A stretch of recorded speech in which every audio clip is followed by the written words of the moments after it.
ഇസ്രായേലിന്റെ എതിർപ്പ് വകവെക്കാതെ അമേരിക്ക ഹമാസുമായി ചർച്ച നടത്തിയതിന്റെ അടിസ്ഥാനത്തിൽ അമേരിക്കൻ ബന്ദിയെ മോചിപ്പിച്ചു.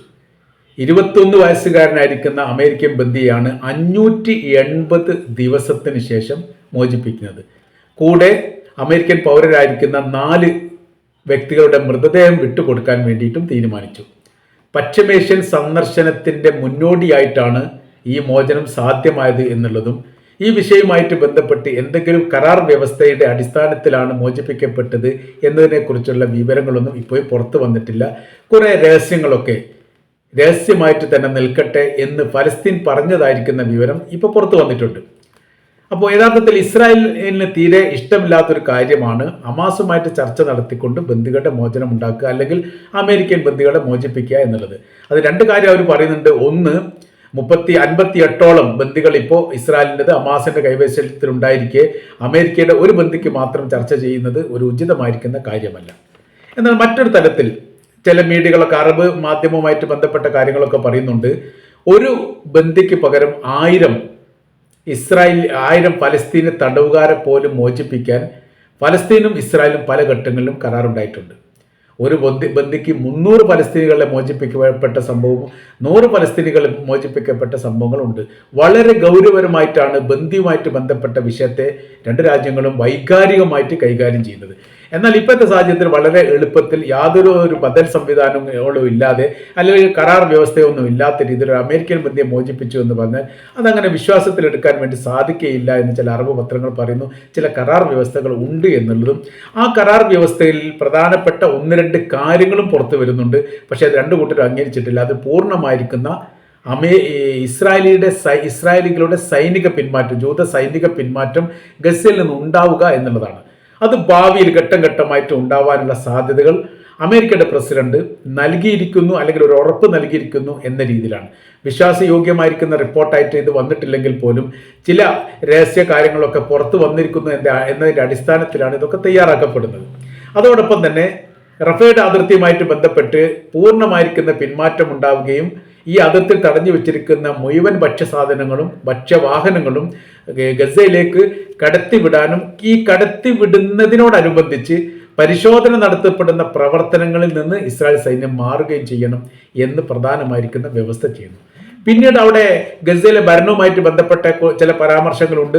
സൗദി അറേബ്യയും ഈജിപ്തും അടക്കമുള്ള അറബ് രാജ്യങ്ങളെ ഏൽപ്പിക്കണം എന്ന് പറഞ്ഞതിനെക്കുറിച്ച് ഒരു വ്യക്തമായിരിക്കുന്ന മറുപടി കിട്ടിയിട്ടില്ല. അതിൻ്റെ കാര്യം എന്ന് പറഞ്ഞാൽ പല ഘട്ടങ്ങളിലും ഈ വിഷയം ചർച്ച വന്ന സമയത്ത് ഈജിപ്തും സൗദി അറേബ്യ എല്ലാം ഇത് നിഷേധിച്ചതാണ്. ഇത്രയും വൈകാരികമായിരിക്കുന്ന ഒരു പ്രശ്നങ്ങൾ നിലനിൽക്കുന്ന യുദ്ധഭൂമിയിൽ തങ്ങളുടെ സൈനികരോ തങ്ങളുമായി ബന്ധപ്പെട്ട ഒരു ഭരണം നടത്തുക എന്ന് പറഞ്ഞാൽ അത് ശാസ്ത്രീയമല്ല, അതല്ലെങ്കിൽ അത് സുരക്ഷാ സംബന്ധമായിരിക്കുന്ന വലിയ വിഷയങ്ങൾ ഉണ്ടാകും എന്നതിനാൽ തങ്ങൾക്കതിന് താല്പര്യമില്ല എന്ന് പറഞ്ഞുകൊണ്ട് ഒഴിഞ്ഞു മാറിയതുകൊണ്ട് ഇതിനൊരു പരിഹാരം ഉണ്ടാക്കാൻ വേണ്ടി ഇസ്രായേലിന് സാധിക്കാതെ പോയി, അമേരിക്കക്ക് സാധിക്കാതെ പോയി. അമേരിക്ക ഈ വിഷയമായിട്ട് ബന്ധപ്പെട്ട് 2-3 പ്രാവശ്യം ചർച്ച ചെയ്യപ്പെട്ടതാണ്.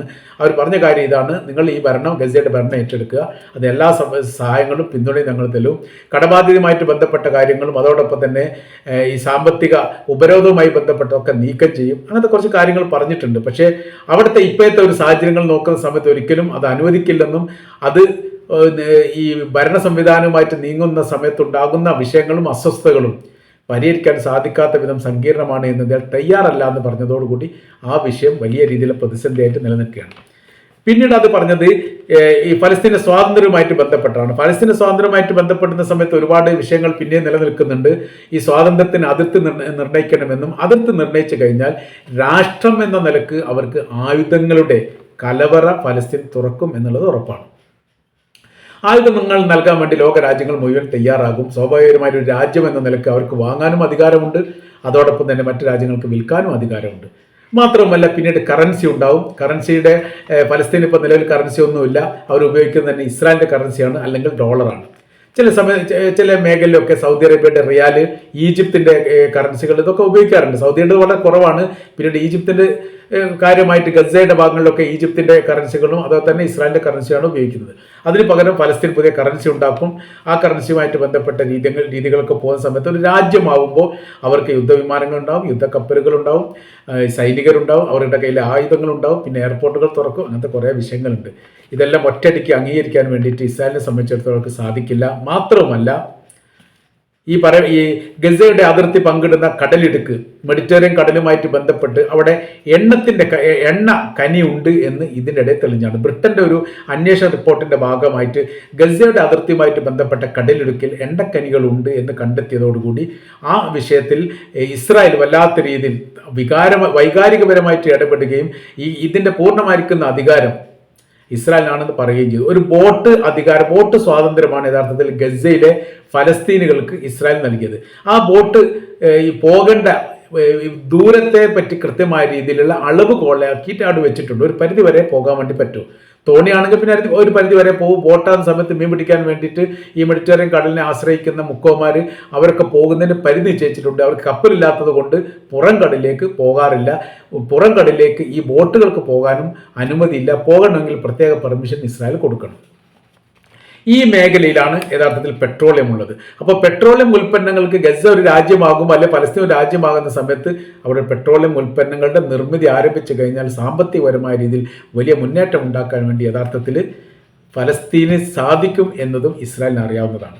ഇപ്പോഴത്തെ ഈ ട്രംപിന്റെ സന്ദർശനവുമായിട്ട് ബന്ധപ്പെട്ട് 2-3 കാര്യങ്ങൾ പ്രധാനമായിട്ട് ചർച്ചയിൽ വന്നിട്ടുണ്ട്.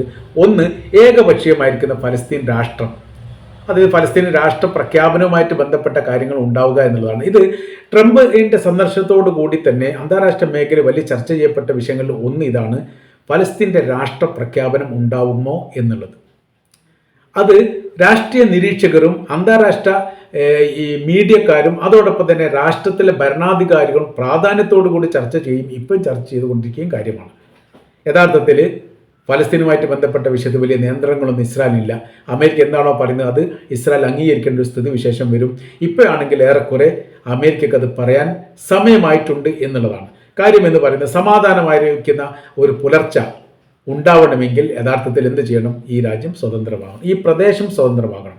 രണ്ടാമത് അതിൽ പറയുന്നത് ഏകപക്ഷീയമായിരിക്കുന്ന ഫലസ്തീൻ രാഷ്ട്ര പ്രഖ്യാപനം അമേരിക്കൻ പ്രസിഡന്റ് ഡൊണാൾഡ് ട്രംപിന്റെ ഭാഗത്ത് ഉണ്ടാവേണ്ട സാധ്യത കുറവാണെന്ന് പറയുന്നതോടൊപ്പം തന്നെ ഏകപക്ഷീയമായി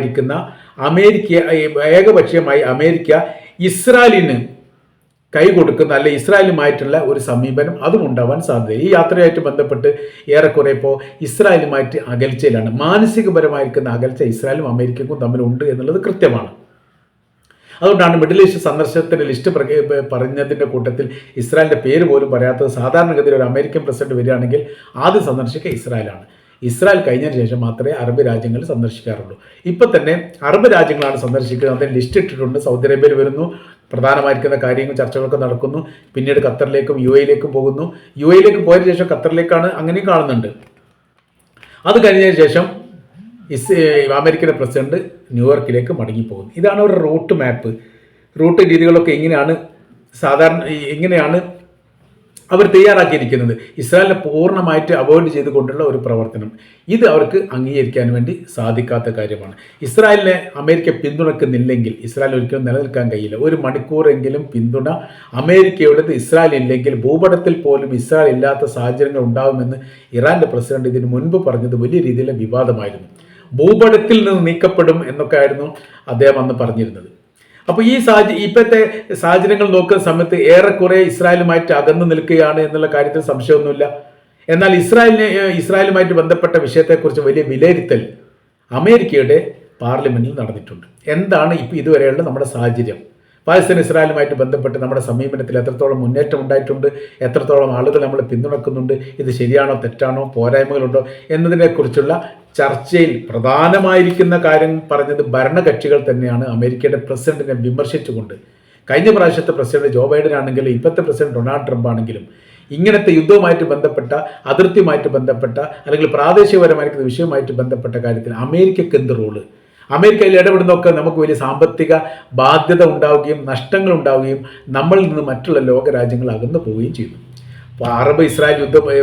പലസ്തീൻ ഇസ്രായേൽ യുദ്ധവുമായിട്ട് ബന്ധപ്പെട്ട് നമുക്ക് എന്താണ് ലാഭം എന്ന് ചോദിച്ചാൽ നമ്മൾക്ക് നഷ്ടമാണുള്ളത്, നഷ്ടമേ ഉള്ളൂ എന്നുള്ളതാണ്.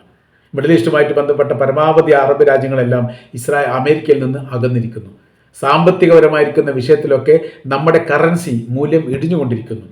പെട്രോളിയം ഉൽപ്പന്നവുമായിട്ട് ബന്ധപ്പെട്ട കാര്യത്തിൽ നമ്മളില്ലെങ്കിലും മറ്റ് ലോക രാജ്യങ്ങൾ ഡയറക്റ്റായിട്ട് ഇത് വാങ്ങാൻ വേണ്ടി തയ്യാറായി നിൽക്കുന്ന ഒരു സാഹചര്യങ്ങൾ ഉണ്ടാവുന്നു. വലിയ വലിയ രീതിയിലുള്ള മുതൽ മുടക്കുകളൊന്നും അമേരിക്കയിൽ അല്ലെങ്കിൽ അമേരിക്കയുടെ ബാങ്കുകൾ ഡെപ്പോസിറ്റ് ചെയ്യാൻ വേണ്ടിയിട്ട് അറബ് രാജ്യങ്ങൾ തയ്യാറാവാതെ വരുന്നു. ലോക ബാങ്കിനെ പോലും അത് സാരമായിട്ട് ബാധിക്കും. ഇങ്ങനത്തെ കുറേ വിഷയങ്ങളാണ് അമേരിക്ക ഇപ്പോൾ പ്രതികൂലമായിട്ട് ബാധിച്ചു കൊണ്ടിരിക്കുന്നത്. അപ്പോൾ ഇസ്രായേലിനോടൊപ്പം ചേർന്ന് നിൽക്കുകയാണെന്ന് എന്ന് പറയുന്ന സമയത്ത് മറ്റുള്ള ഒരുപാട് രാജ്യങ്ങൾ തങ്ങളിൽ നിന്ന് അകന്നു പോകുന്നു എന്ന് മനസ്സിലാക്കിയതിൻ്റെ അടിസ്ഥാനത്തിൽ ഇസ്രായേലിനെ പാടെ ഒഴിവാക്കിക്കൊണ്ട് ഫലസ്തീനുമായിട്ട് ബന്ധപ്പെട്ട വിഷയത്തെക്കുറിച്ച് കൃത്യമായ രീതിയിൽ പഠിച്ചിട്ട് ഒരു തീരുമാനമെടുക്കാൻ തീർച്ചയായിട്ടും ട്രംപ് തയ്യാറായിരിക്കുന്നു എന്നാണ് നമ്മൾക്ക് മനസ്സിലാക്കാൻ വേണ്ടിയിട്ട് സാധിക്കുന്നത്.